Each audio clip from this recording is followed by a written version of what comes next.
Pajang souvenir oleh-oleh dari Bali, pukul paku ke dinding gunakan palu. Akhirnya video keluarga Lito tayang kembali, menyusuri pesona keindahan kota Bengkulu. Assalamualaikum, kali ini keluarga Lito hadir lagi dan akan mereview pesona keindahan kota Bengkulu.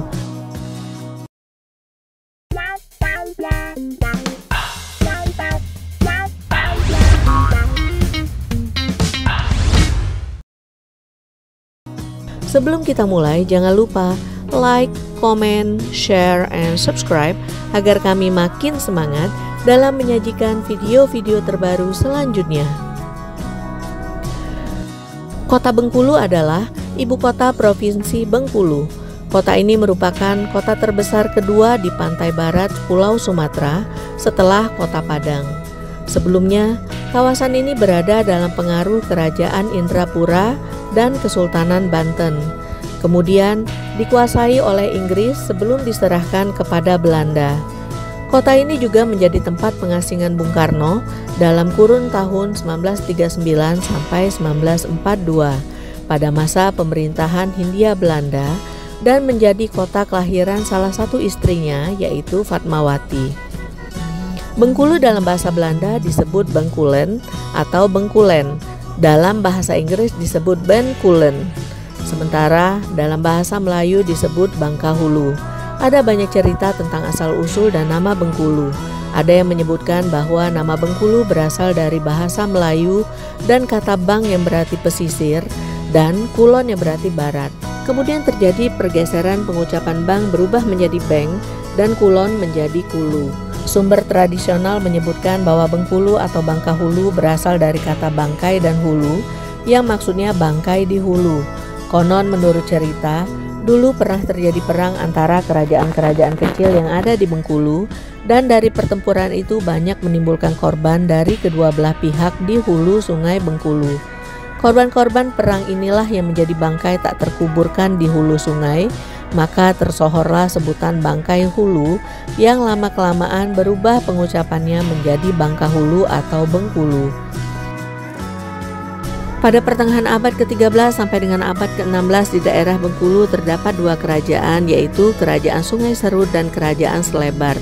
Pada tahun 1685, Inggris masuk ke Bengkulu yang dipimpin oleh Kapten J. Andew dengan menggunakan 3 kapal yang bernama The Kaisar, The Resolution, and The Defense dan menjajah Bengkulu selama kurang lebih 139 tahun. Dalam masa ini ratusan prajurit Inggris meninggal karena kolera, malaria, dan disentri. Kehidupan di Bengkulu sangat susah bagi orang Inggris. Saat itu, perjalanan pelayaran dari Inggris ke Bengkulu memakan waktu 8 bulan. Terjadi juga pertempuran dengan penduduk setempat. Pada tahun 1714-1719, Inggris mendirikan Benteng Marlborough di bawah pimpinan wakil gubernur IEC yaitu Joseph Collet.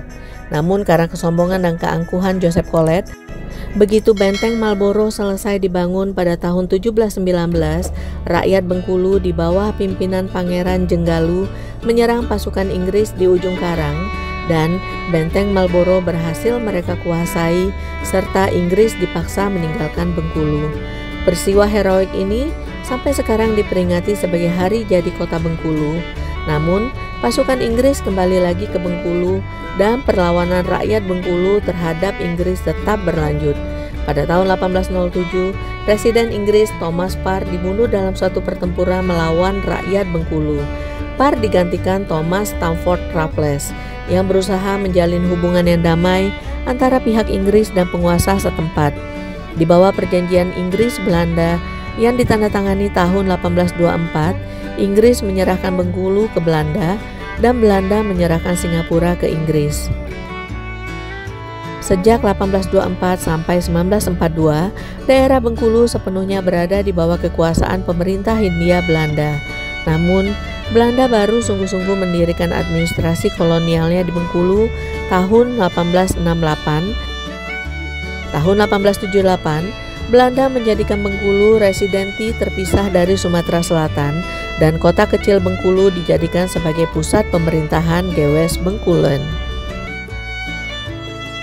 Setelah Belanda kalah dari Jepang pada tahun 1942, dimulailah masa penjajahan Jepang selama kurang lebih 3 tahun. pada masa pemerintahan Jepang dan revolusi fisik kota Bengkulu ini menjadi ajang pertempuran untuk merebut dan mempertahankan kemerdekaan. Karenanya, tidak sedikit putra terbaik Bengkulu yang gugur. Pada masa revolusi fisik kota Bengkulu menjadi tempat kedudukan gubernur militer Sumatera Selatan yang kala itu gubernurnya adalah Dr. A.K. Ghani.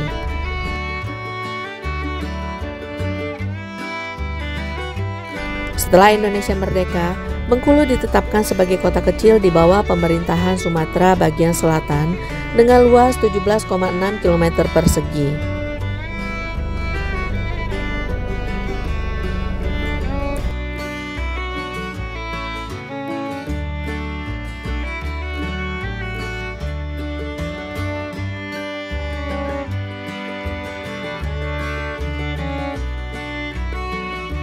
Inilah review mengenai pesona keindahan kota Bengkulu.